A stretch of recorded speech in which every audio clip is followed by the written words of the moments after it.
Me deram a notícia aí durante a semana que a pregação da semana passada deu o que falar. Foi um reboliço danado aí, parece que nos meios de comunicação. Me falaram que quantas mil pessoas viram? Quanto? 20 mil pessoas, uns gostando, outros elogiando, outros criticando e outros odiando. Mas é gosto para tudo, não é? Então, muito bem. Então eu percebi que o povo gosta de polêmica, né? Então, se é polêmica, então bora, porque hoje eu vim com tudo, tá ok? Então, vamos lá. Irmãos, vamos pegar então Êxodo capítulo 20. E se vocês perceberem, o que vou dizer tem tudo a ver com o Evangelho, sim. O Evangelho fala da questão do sacerdócio. Porque aqui eu gosto muito bem de lembrar, e quero aqui lembrar, meu irmão, que o que está faltando na igreja é exatamente ministro, sacerdote, meu irmão, que tem coragem de se oferecer como vítima, como sacrifício. Nós estamos fardos de ver, meu irmão, pregadores e missionários e até mesmo padres querendo, meu irmão, se promover em cima da igreja, que o intuito é só dinheiro, mas o que está faltando, meu irmão, aqui exatamente sacerdotes, ministros que queiram se configurar ao Cristo, meu irmão, ao Cristo, o Cristo que se ofereceu como vítima. Este é o verdadeiro sacerdote que Cristo deseja. Pessoas, homens corajosos que têm coragem de sacrificar a própria vontade por amor à igreja, por amor a Cristo, por amor ao céu. Se deu para entender, diga amém e aplauda, por favor.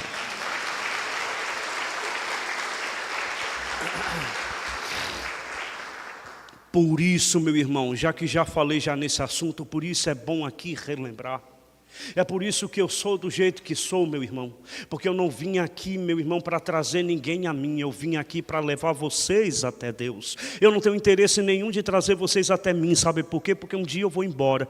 Mas um dia eu indo embora, quem fica é o Cristo. Então o meu interesse não é trazer vocês para mim. O meu interesse é levar vocês até Jesus. Será que você me entende? Então para mim não importa se estão gostando, não me importa, meu irmão, se eu sou o queridinho. Para mim o que importa é que você, meu irmão, veja o Cristo como seu querido. Está entendendo? Diga amém. Amém. Aqui o que importa é Deus.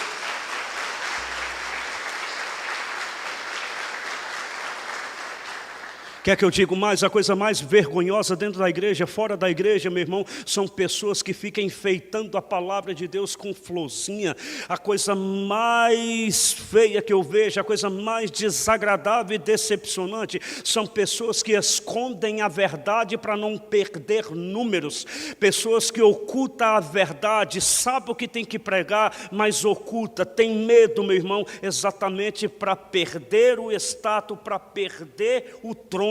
Meu irmão, aqui nós temos que entender como relembrança, ou seja, vamos aqui relembrar o padre, o ministro, o servo de Deus. A única coisa que tem que haver nele, o único interesse que tem que haver nele é exatamente lutar para que o povo alcance Deus, alcance o céu. Se o padre, o sacerdote, o ministro, o pregador, o servo de Deus, se ele não luta para levar as pessoas até Deus, então muito bem, ele arranca a batina dele, ele vá para casa, meu irmão, vá vender salgadinho na rua que ele vai viver muito melhor. Por quê, meu irmão? Porque se o pregador, o padre, não tem a intenção de levar o povo até Deus, então muito bem, ele não presta para coisa nenhuma. Ele não veio para aparecer, ele veio para fazer Cristo se tornar cada vez mais conhecido. Esse é o dever do padre. Ok? Ou seja, meu irmão, ou seja, assim como Jesus pagou um alto preço por uma pregação, por uma palavra de verdade pregada, assim deveríamos ser nós, meu irmão, pagar o preço, o alto preço pela verdade pregada. E é isso que eu tento exatamente buscar, meu irmão. É nessa parte que eu tento permanecer fiel, firme. Então a Deus, pedindo a graça, a força do Espírito Santo, para cada vez mais eu tenha força, coragem, para que eu seja destemido, para que eu seja exatamente corajoso e ousado, para exatamente pregar, meu irmão, não aquilo que eu acho, mas aquilo que é. E vamos aqui aprender uma coisa, meu irmão. A verdade é o próprio Cristo. A igreja, meu irmão, ela não é a dona da verdade. Mas sabe de uma coisa, mas a igreja não é a dona da verdade, mas a verdade é dono da igreja. A igreja, meu irmão, não criou a verdade, mas foi a verdade que criou a igreja. Sabe por quê? Porque foi Cristo. Ele é que é a verdade encarnada. Foi Ele que desejou e criou a Igreja Católica Apostólica Romana. A igreja não criou a verdade, mas foi a verdade que criou a igreja. E a verdade é o Cristo.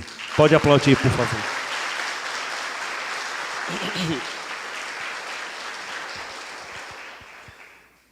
Bora lá então. Êxodo capítulo 20. Êxodo capítulo 20.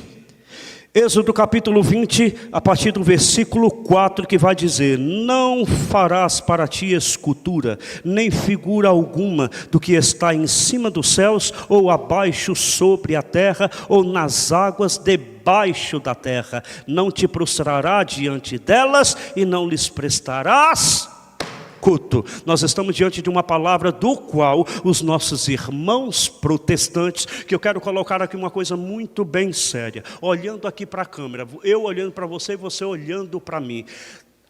A pessoa defende aquilo que ama, todo mundo defende aquilo que ama. Simplesmente o que eu estou fazendo, camarada, é defender aquilo que eu amo, que é a minha igreja. Está entendendo?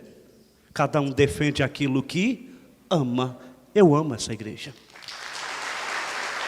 Eu estou fazendo isso. Agora não é justo nós sermos massacrados e calar a boca e abaixar a cabeça. Isso não é justo. Sabe? Repito, cada um defende aquilo que ama. Eu estou apenas defendendo a minha amada igreja, a minha mãe igreja. Simplesmente isso. Eu não estou aqui, meu irmão, para atacar ninguém. Eu não estou aqui para descarregar a raiva, o ódio de ninguém. Apenas eu estou em defesa. Aliás, meu irmão, podemos aqui colocar até mesmo o tema dessa pregação, exatamente como isso aqui que eu acabei de dizer. Defende aquilo que ama. E eu quero defender a minha igreja. Êxodo capítulo 20. Fiquei sabendo que tem algumas pessoas por aí que êxodo, para eles não é êxodo, mas para eles é Exodó. Diz que é o povo baiano. Quem é baiano aí, levanta a mão e grita eu. É verdade, diz que o povo baiano diz que êxodo é Exodó, entendeu?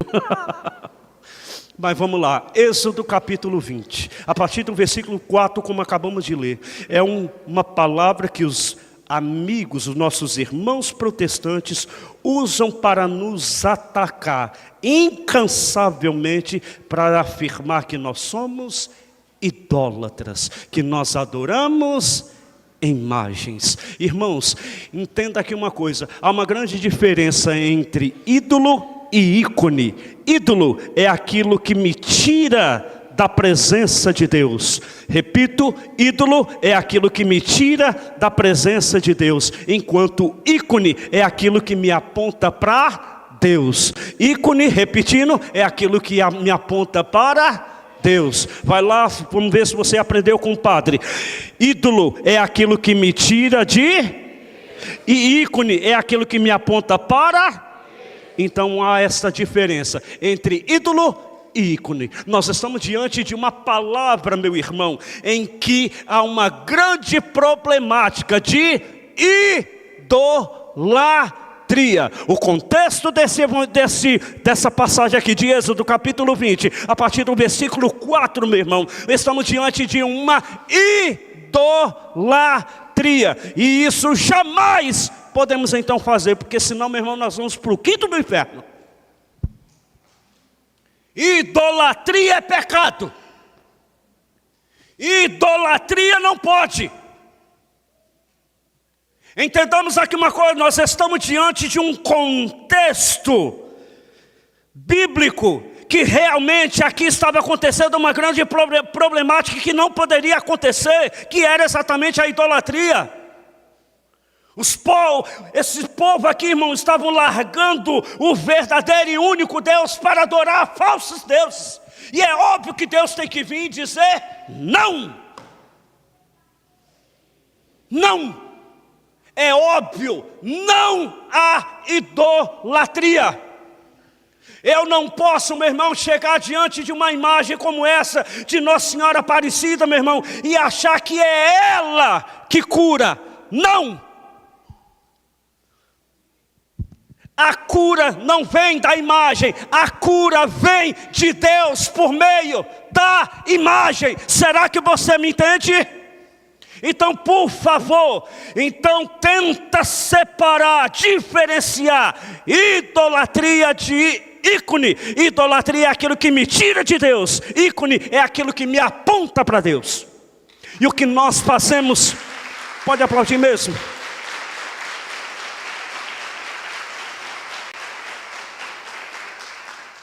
Então, irmãos protestantes, é para gravar bem e já vou logo avisar mais uma vez, não é para cortar não, é para lançar mesmo. Então, irmãos protestantes, é fato e a igreja inteira reconhece isso, é fato que é pecado e é inferno na certa. A idolatria, quem fica idolatrando imagem. Quando eu começo, gente, a perder a centralidade da vida que é o próprio Cristo. Sabe? Então, é fato, idolatria é pecado. E é fato que Êxodo capítulo 20, esse povo aqui estava idolatrando. Ou seja, gente, tiraram os olhos de Deus e agora passaram a olhar para falsos deuses. Será que você me entendeu agora? Então, tá certo. Só que muito bem. Os nossos irmãos protestantes, eles só se detêm nessa passagem bíblica para dizer que nós somos idólatras. Que nós adoramos imagens. Que não se deve fazer imagens. Está aqui, mas Deus aqui colocou, meu irmão, exatamente essa palavra de ordem, exatamente por isso. Por quê? Porque aqui estava acontecendo o pecado da idolatria. Então eu estou repetindo para que fique muito bem gravado. Então idolatria, não. Agora ícone, sim. Então, muito bem, se Êxodo capítulo 20 está dizendo que não se deve fazer imagens, como acabamos então de ler, então você agora vire a sua página da Bíblia, vira mais uma vez, vira pela terceira vez e vira agora também pela quarta vez. E aí você vai chegar agora em Êxodo capítulo, meu irmão, 25, quando é narrado para nós, a partir do versículo 10, a Arca da Aliança. A Arca da Aliança, meu irmão, a partir do versículo 10. E aí então, Deus ordena que se faça uma arca de madeira de acácia. Está aqui.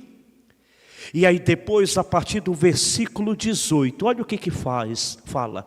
Farás 2 querubins de ouro, e os farás de ouro batido nas 2 extremidades da tampa, um de um lado e o outro de outro, fixando-os de modo a formar uma só peça com as extremidades da tampa.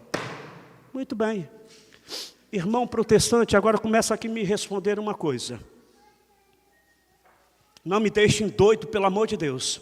Se Êxodo capítulo 20 está dizendo que não se deve fazer imagem, agora Êxodo capítulo 25, Deus está ordenando que se faça imagem. Ou seja, Deus quando ordenou que fizesse a Arca da Aliança com madeira, pediu para colocar como enfeite, ou seja, como ornamentação, 2 imagens, 2 querubins de ouro sendo colocado aonde? Na arca da aliança. Muito bem, Êxodo capítulo 20 é Deus proibindo, Êxodo capítulo 25 agora é Deus ordenando que se faça imagens. E aí? Agora me responda aqui a coisa, sabe o que era então a arca da aliança? A arca da aliança não era Deus, mas a arca da aliança era aquilo que apontava Deus, fazia com que aquele povo se recordasse de Deus. Portanto, os anjos, meu irmão, imagens que foram colocadas ali naquela extremidade, que foi colocada naquela arca como ornamentação, não era para ser idolatrada, para ser adorada, era uma ornamentação, eram imagens que levavam o povo até Deus, ou seja, que apontava Deus, mas não era Deus. A arca da aliança, dentro da arca da aliança tinha o maná e tinha as tábuas da lei, que eram símbolos da presença de Deus, mas não era a arca não era Deus, a arca, repito, era aquilo que apontava Deus, que recordava Deus. Portanto, meu camarada, meu irmãozinho, as imagens que nós temos na igreja é exatamente da mesma maneira. Ela, meu irmão, não serve para me tirar da presença de Deus, ela serve para me apontar para Deus, para que eu me recorde de Deus. Ela não pode me tirar da presença de Deus, ela serve para me levar até Deus, para me recordar de Deus. Portanto, a imagem, meu irmão, não é Deus, a imagem não é ela que me cura, mas é Deus que me cura por meio da imagem. Chupa essa manga. Chupa essa manga. Está aqui. Reclamaram porque o povo estava dizendo que o padre não estava lendo a Bíblia. Isso aqui é o quê? Desse tamanho. Aqui, é Bíblia. Ok? Bíblia, meu irmão. E completa, porque a tua está faltando 7. Tiraram 7 livros do Antigo Testamento da Bíblia protestante. Por quê? Tiraram porque chegaram na conclusão, Lutero chegou na conclusão, que 7 livros do Antigo Testamento, eles foram escritos em gregos. E para Lutero, a única língua verdadeira para o Antigo Testamento era o hebraico ou o aramaico. Se foi grego, então não é inspirado por Deus. E foi lá e retirou. Então bora lá. Êxodo 20, Deus que ordena que não faça imagem, mas Deus ordenou que não fizesse exatamente por essa realidade que estava acontecendo, que era a idolatria. Deus, em Êxodo capítulo 20, é dizendo não há idolatria. Portanto, fique bem claro para nós, não há idolatria, nós não somos idólatras, nós não podemos adorar imagens. Dá para você me entender? Diga amém.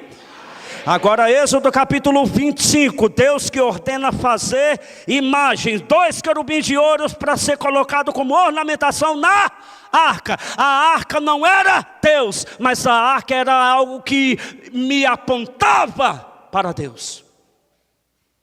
Assim somos as imagens para nós. As imagens para nós é igual à arca da aliança, meu irmão. Eles não são deuses, mas eles me apontam para Deus. Será que me entendeu? Diga amém, glória a Deus, aleluia, aplauda ao Senhor, aplauda ao Senhor, aplauda ao Senhor.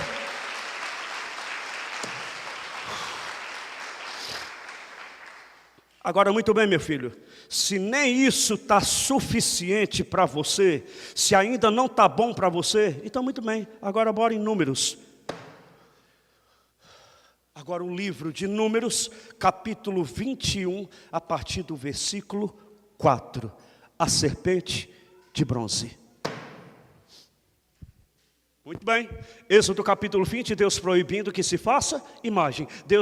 Agora Êxodo capítulo 25, Deus ordenando que se faça imagem. Êxodo 20, ordenando que não se faça. Êxodo capítulo 25, Deus ordenando que se faça imagem. A imagem não para ser idolatrada, porque aquilo não é Deus, mas é aquilo que me aponta para Deus. Amém? Se entendeu? Agora, muito bem, se não está ainda convencido, então vamos agora para a segunda prova, que é Números capítulo 21. A serpente de bronze. O povo de Israel estava, meu irmão, desesperados. Porque estavam sendo, meu irmão, perseguidos por serpentes venenosas. E muitos haviam morrido. Milhares de pessoas haviam sido mortos por mordida de cobras venenosas. Moisés então clama a Deus para aquele povo. Ah, tá. Aí aqui começa então, só uma delas, não é a única, é uma delas, que é da questão da intercessão, que vocês também nos criticam, porque quando nós pedimos a intercessão dos santos, oh meu filho, se nós pedimos a intercessão de uma pessoa viva e pecadora, por que nós não podemos pedir a intercessão de alguém que já está na glória eterna dos céus? Por quê? Não.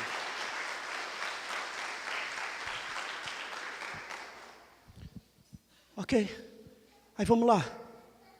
Números, capítulo 21, livro de Números, capítulo 21.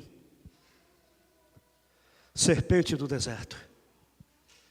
O povo estava sendo atormentado por serpentes venenosas. Moisés então clama a Deus para aquele povo. E Deus então ordenou a Moisés, gente, Números capítulo 21, é o que está, eu só estou apenas narrando o que está em Números capítulo 21, ok? E Deus então ordenou a Moisés que se fizesse uma serpente de bronze, fosse erguida numa haste, e todos que contemplassem aquela serpente de bronze ficariam curados. E assim fez, e assim aconteceu. A serpente de bronze foi feita como Deus ordenou, e aí foi erguida numa haste, e todos que eram picados por cobra, que contemplavam aquela serpente de bronze no deserto, eram curados. Agora eu pergunto para você, é a cobra de bronze, a serpente de bronze que curou? Foi a serpente de bronze que curou? Eu pergunto para você, amigo protestante, foi a serpente de bronze que curou? Não, não foi, mas foi Deus que curou por meio daquela serpente. Ou seja, pela segunda vez, é Deus servindo de imagens para curar o seu povo. Se Deus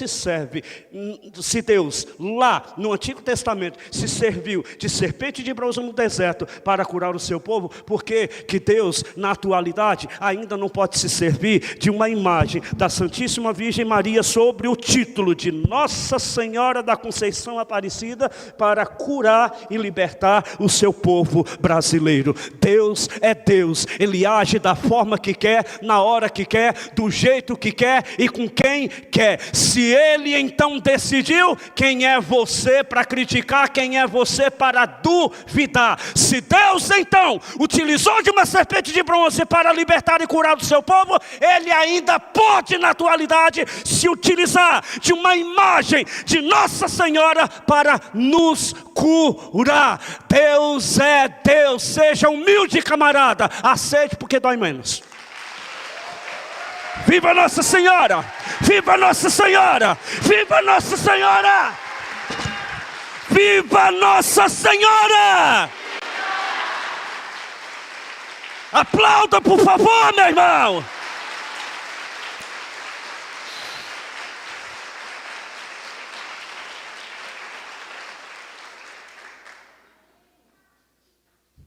E aí? E aí? É fácil você pegar uma passagem bíblica, meu irmão, e começar a detonar a vida de todo mundo em cima daquilo que lhe convém. Mas sabe de uma coisa, em cima de uma interpretação errada.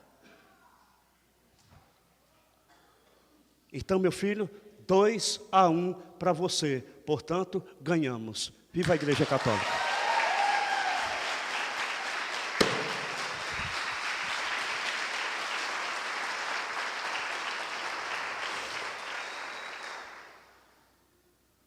Ai, ai, ai, ai, ai. Eita Jesus, quer mais, diga amém. Quer mais, diga amém. Quer mais, diga glória a Deus. Então bora que vai ter mais agora, meu irmão. Agora eu pergunto, você me pergunta: Padre, aonde é que está na Bíblia que se deve ajoelhar diante de uma imagem? Me prove na Bíblia, Padre. Pois não, Senhor. Quer que eu prove para você que está na Bíblia que pode? Então muito bem, irmãos. Pegue a sua Bíblia e abre agora em Josué capítulo 7. Bora? Josué, no capítulo 7, versículo 6. Josué rasgou suas vestes e prostrou-se com a face por terra até a tarde diante da arca do Senhor. O que tinha na arca da aliança? O que tinha na arca da aliança? 2 querubins, 2 anjos, 2 imagens, não era? Não era? Então muito bem, Josué capítulo 7, versículo 6, repetindo de novo. Josué rasgou suas vestes e prostrou-se com a face por terra até a tarde diante da arca do Senhor. Josué que se ajoelhou e prostrou-se por terra, meu irmão, diante da arca da aliança. Então muito bem, a arca da aliança era Deus? A arca da aliança era Deus? Não, a arca da aliança apontava para Deus. Portanto, as imagens para nós católicos, elas não são Deus, mas elas nos apontam para Deus. Então muito bem, meu irmão, chupa essa manga, que a gente não está errando aqui em se ajoelhar diante de imagem não, viu? Aplauda por favor, aplauda por favor, aplauda por favor, aplauda por favor, aplauda por favor.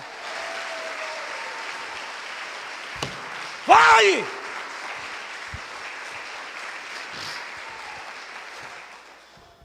Já estou ficando enfesado já. E aí, gente, está interessante, está bom? Quer que eu continue? Quer que eu pare? O que você quer? O que você disser eu faço. Fala a Deus, grita.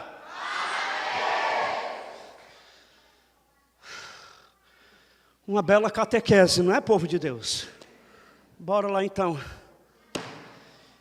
Eita, Senhor Jesus. Agora vamos lá, meu filho. 2 Crônicas, capítulo 3. Ai, Jesus. Gente, muito bem. Êxodo capítulo 20 ordena que não se faça imagens, ok? Você já entendeu, né? Uma retrospectiva aqui pequena para você entender, tá certo? Êxodo capítulo 20 ordena que não se faça imagem. Nosso amigo protestante utiliza só dessa para dizer que nós somos idólatras. Muito bem, nós não idolatramos, porque já foi muito bem dito, muito bem explicado, muito bem colocado, que assim como a arca da aliança, ela não é Deus, mas ela nos aponta a Deus, assim também as imagens do qual nós possuímos dentro da nossa igreja, elas não são deuses, mas são algo que nos apontam para Deus. Então, muito bem, Êxodo capítulo 20 diz que não se deve fazer imagem, mas Êxodo capítulo 25 ordena que se faça imagem. E Números capítulo 21 também ordena que se faça imagem. E aí acabei de ler de Josué capítulo 7, que Deus então, que Josué se prostra com o rosto por terra diante da arca. Portanto, meu irmão, se antes foi 2-1 para nós, agora muito bem, meu irmão, chupa essa manga que agora já são 3-1. Aplauda.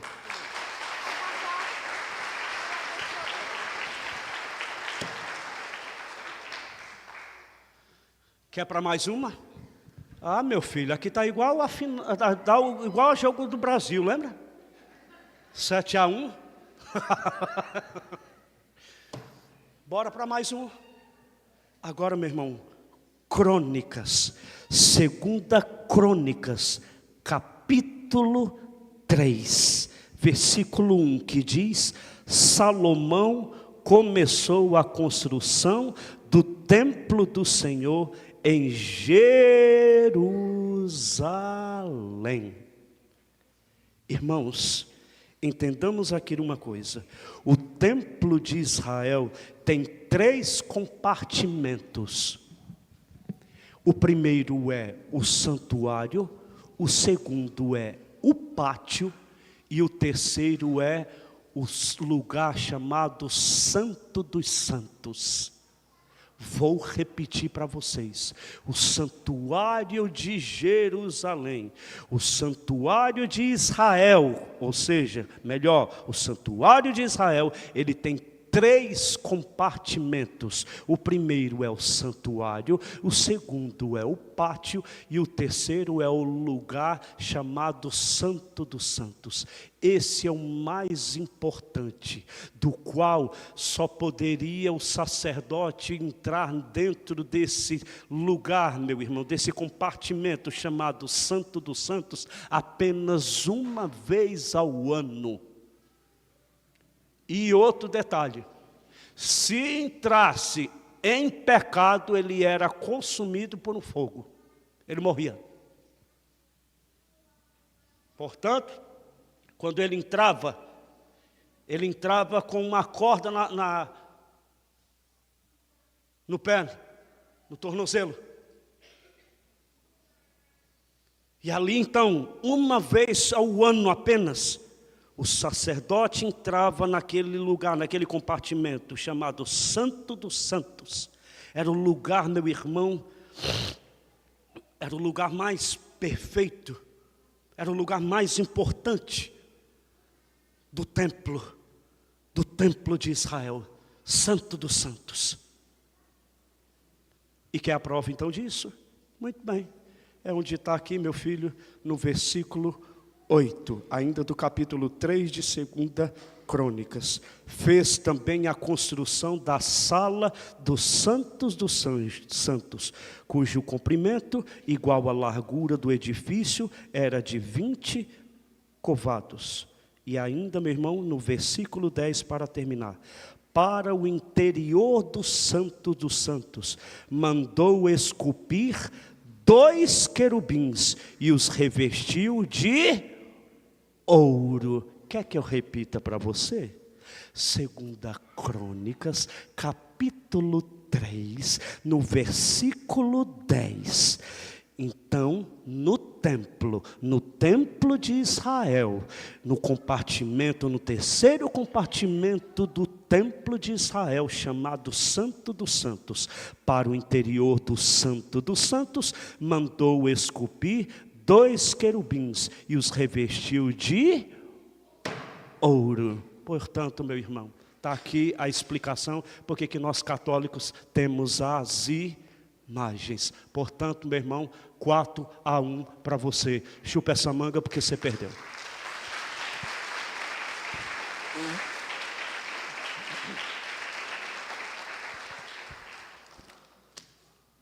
Gente, mais uma vez a pesquisa.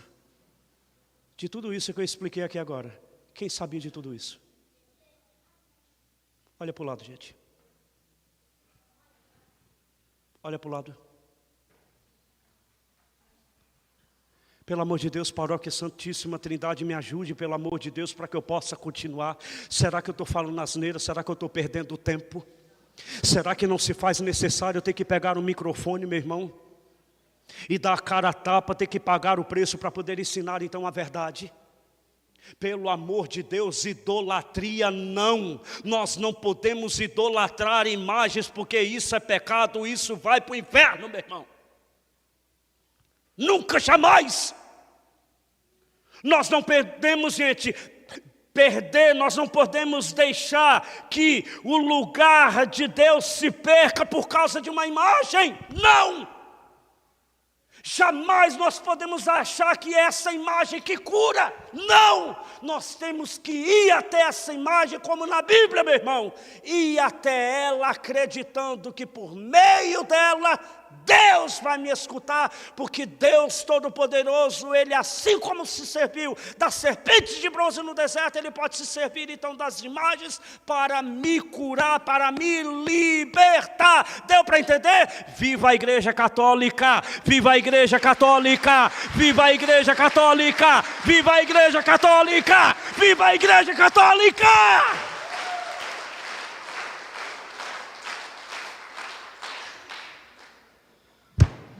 Ai, Jesus amado.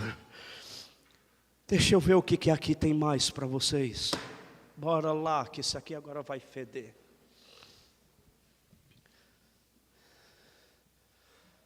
Olha aqui para mim. O Luiz está só dando risada. É, meu filho. É porque não é você que está aqui, viu? Nem me fale o que estão escrevendo aí, meu irmão. Nem me fale. Mas bora lá. Se defende aquilo que ama. É o tema dessa homilia, dessa pregação. Muito bem. O que mais nós vemos pessoas, inclusive que hoje são protestantes, mas que um dia foram católicos, com boca cheia eles vêm e dizem: eu saí da igreja católica porque tudo que não presta tem dentro dela.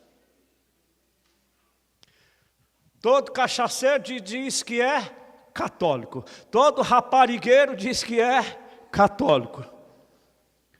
Todo fofoqueiro se diz católico. Todo mexeriqueiro se diz que é católico. Então, tudo que não presta, padre, está dentro da igreja. Muito bem. Quem é mãe aí, levanta a mão e grita eu. Quem é mãe aí, levanta a mão e grita eu. Agora até você que está aí do outro lado, pode ser que você seja até mesmo protestante. Você é mãe?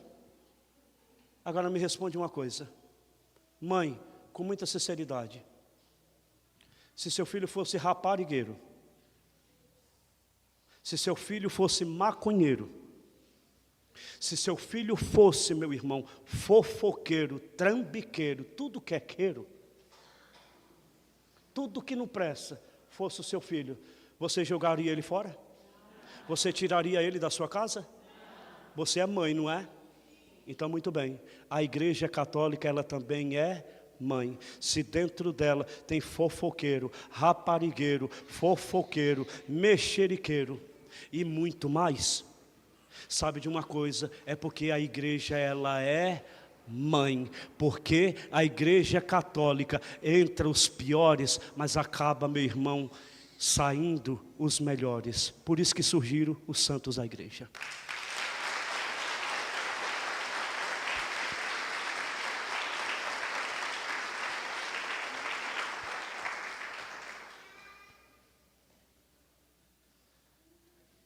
E aí? Mãe é mãe, meu filho. Mãe é mãe. Nós estamos diante de uma igreja mãe, que ela sempre, meu irmão, ainda tem a esperança da mudança do filho. A mãe, meu irmão, o filho pode virar o maior sem vergonha, pilantra, assassino. Mas o amor de mãe faz com que ela saia de madrugada, como aconteceu com uma parente minha. O filho foi preso. A notícia que vinha até mim, ela saía 4 horas da manhã de casa, chegava à noite, para ir levar comida para o filho no presídio. Porque mãe é mãe, mãe não exclui. Mãe, o filho pode ser o pior que seja, mas para ela sempre tem a esperança, ele vai mudar. Assim a igreja, meu irmão. Pois então, meu irmão, cria vergonha na tua cara e seja a igreja mãe, que acolhe, que acredita no futuro, que ele ainda pode mudar.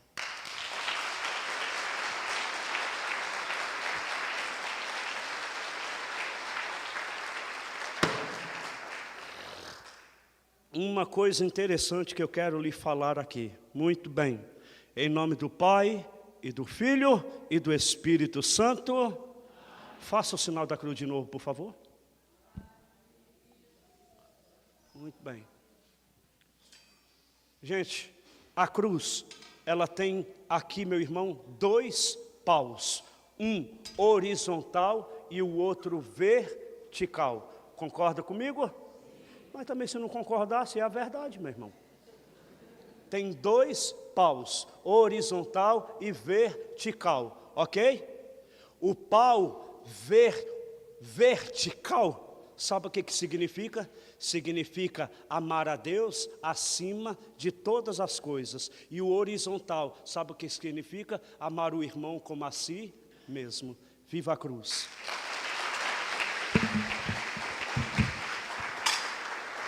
Por que não aplaude, por favor? Por que não aplaude?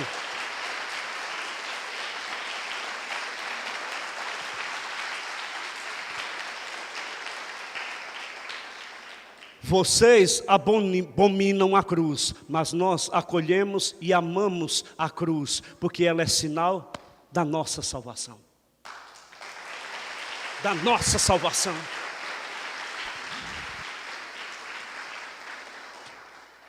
Eita Jesus amado. Querem mais, gente? O que é que eu calei a boca? Ih, já está ficando fraco já. Você já está quase chegando no fio da rabiola, meu irmão. Você já está quase se cansando. Se você não me convenceu, não vou continuar. Se você não me convenceu, não vou continuar. Ok, então, se você quer que fale a Deus, então Ele vai falar. Ok. Terceira pergunta. Essa daí é que vem. Eu falei de manhã e falo aqui para vocês. Padre, por que padre não casa? É outro tipo de questionamento que os nossos irmãos protestantes lascam com a gente. Não é verdade? Por que padre não se casa, padre? Poderia se casar para resolver esse problema da pedofilia? Oh, meu filho, eu acho que você tem que estudar um pouquinho, sabe por quê? Porque segundo as estatísticas, mais de 90% das pessoas, dos homens pedófilos, são casados. Sabiam disso? Mais de 90% dos homens pedófilos que deram problema com pedofilia são homens casados. Então, casar para quê? Não é a solução, porque se fosse a solução, não chegaria a essa porcentagem de 90% de homens casados serem pedófilos. Não é a solução. E por que padre não casa, padre? Por quê? E aí ainda tem mais. Padre, aonde é que tem na Bíblia? Na Bíblia. Que não se pode casar. Aonde é que está na Bíblia que diz que padre não pode casar? Aonde é que está, padre? Pois não, meu filho, é prova de Bíblia que você quer? Então vamos levar outra surra. Vamos lá então, Mateus capítulo 19. Eu queria muito que alguém tivesse trazido a Bíblia, mas parece que não tem. Tem alguém aí? Tem alguma alma? Oh, vergonha, meu pai. Não filma não, meu filho, corta isso, porque isso é uma vergonha para mim como padre. Mas tudo bem. Mateus capítulo 19. Mateus capítulo 19, que vai então nos dizer aqui somente no versículo 12. Porque há eunucos que o são desde o ventre de suas mães. Há eunucos tornados tais pelas mãos dos homens. E há eunucos que a si mesmo se fizeram eunucos por amor do reino dos céus. Quem puder compreender, compreenda. Você compreendeu? Não. E como você não compreendeu, então eu vou explicar para você. Meu filho, sabe quem eram os eunucos na Bíblia? Eunucos na Bíblia eram homens que não tinham vida conjugal, eles não tinham vida sexual. Repetindo, para você gravar bem, quem eram os eunucos? Os eunucos na Bíblia eram homens que não tinham vida conjugal, eram homens que não tinham vida sexual. Vamos voltar aqui na Bíblia? Vamos lá. Mateus capítulo 19, no versículo 12. Porque há eunucos que o são desde o ventre de suas mães. Sabe quem são esses eunucos que o são desde o ventre de sua mãe? São aqueles, gente, que por algum problema físico, alguma deficiência, não são capazes de ter relação sexual, não são capazes de ter vida conjugal. Alguma deficiência, nasceu com alguma deficiência. Gente, isso é uma realidade para nós até hoje. Vocês sabem muito bem, tem deficientes que podem ter vida sexual, podem se casar? Não, gente. Já desde o ventre da mãe, por alguma deficiência. Ok? Agora bora então para o segundo. O segundo, meu irmão, que há eunucos tornados tais pelas mãos dos homens. Na época de Jesus, o rei, ele contratava homens para cuidar do palácio, para cuidar especificamente da rainha e da princesa. Só que de comum acordo, esse homem contratado para cuidar da rainha e da princesa, ou seja, da mulher do rei e da filha do rei, esse homem aceitava, meu filho, de ser capado. Ai, é bobo, né, gente? Aceitava em ser capado. Aceitava em ser castrado. Só assim o rei não tinha preocupação nenhuma do homem pegar a rainha e a princesa. Deu para vocês entenderem, gente? Ou seja, homens eunucos que são os homens que os faz ser assim. O rei o mandava castrar, para que ele pudesse cuidar da princesa e da rainha. Eunucos. Terceiro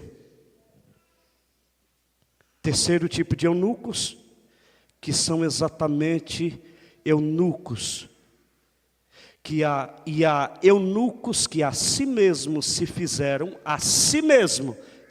eunucos por amor do reino dos céus. Quem são esses? Nós, padres, deixamos toda a nossa vida para trás, renunciamos, gente, a uma vida sexual por amor a Cristo, por amor ao reino dos céus. Chupa essa manga.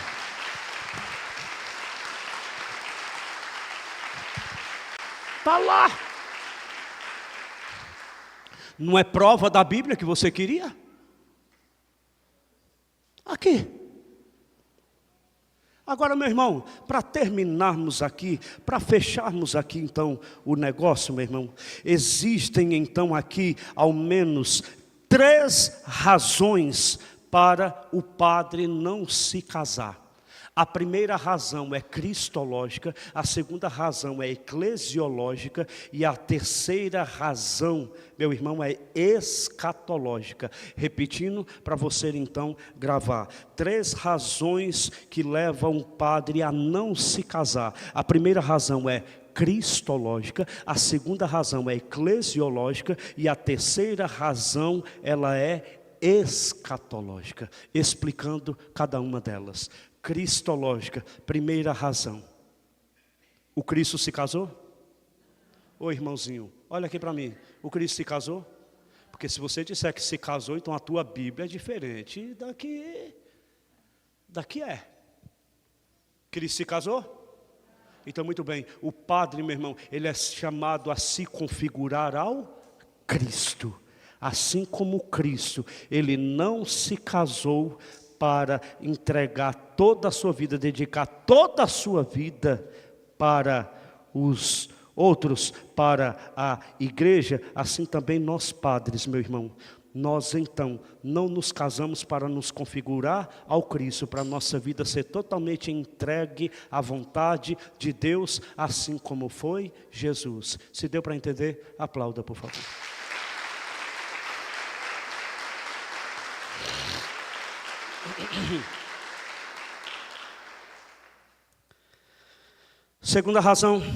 Segunda razão é a que? A eclesiológica. Então, muito bem, meu irmão. O padre, assim como vocês, homens, renunciaram a todas as mulheres do mundo inteiro para ficar apenas com uma, também nós, padres, renunciamos a todas as mulheres do mundo para ficar apenas com uma, que é a nossa mais linda e amada esposa, chamada Igreja Católica Apostólica Romana. Será que você me entende? Aplauda o Senhor.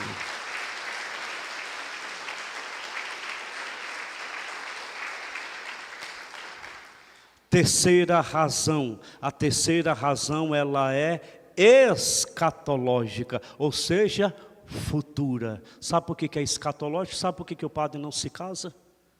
Exatamente porque, meu filho, no céu ninguém namora.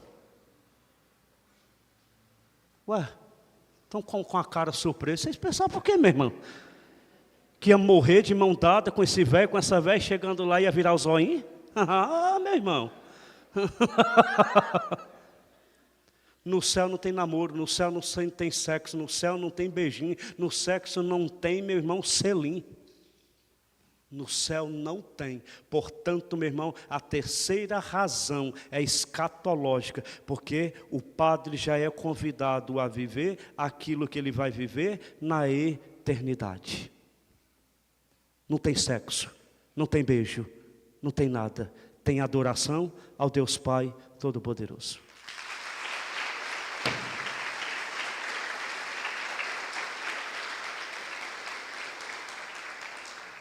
Agora espero que você não se ofenda. Agora tem uma quarta razão de brinde para você. Sabe por que o padre não se casa? Para se livrar da sogra. Aplauda ao Senhor, bora.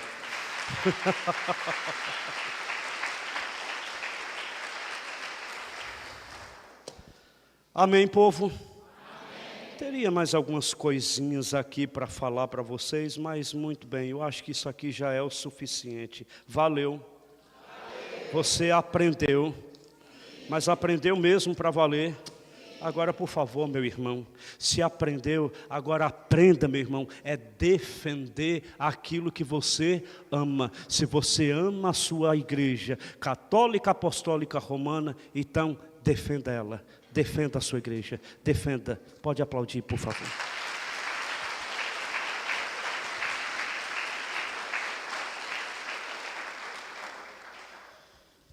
Ai, ai, ai. Ufa, consegui, meu Pai.